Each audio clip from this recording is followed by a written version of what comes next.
ஜாதியை சொல்லி ஓட்டு கேட்க வேண்டிய அவசியம் இல்லை. இந்தியா கூட்டணிக்கு தலைமை தாங்குகிற கட்சி திராவிட முன்னேற்ற கழகம். இதில் காங்கிரஸ் இருக்கிறது, கம்யூனிஸ்ட் கட்சிகள் இருக்கின்றன, விடுதலை சிறுத்தைகள் இருக்கிறார்கள், முஸ்லீம் லீக் இருக்குது, மனிதநேயம் கட்சி, எல்லா கட்சிகளும் இருக்குது. 10 கட்சிகள் இருக்குதுல்ல.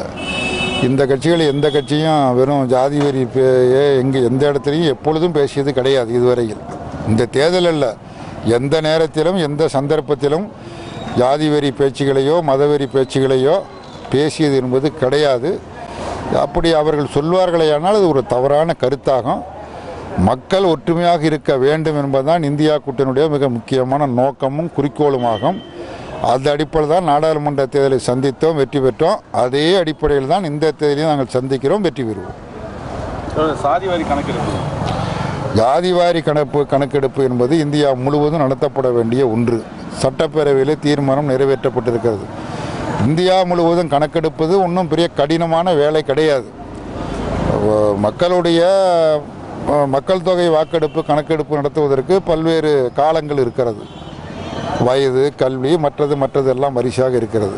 கடைசி காலமாக ஒரு காலம் என்ன ஜாதின்னு கேட்டால் சரியாக போயிடும்.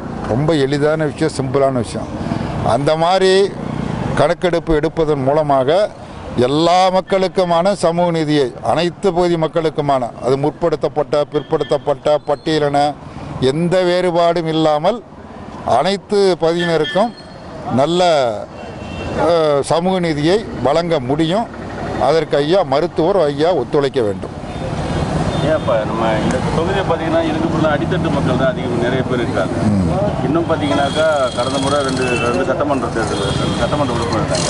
இன்னும் இலவச மனப்பட்டாக்கள் எல்லாம் ஒன்றும் கொடுக்கல.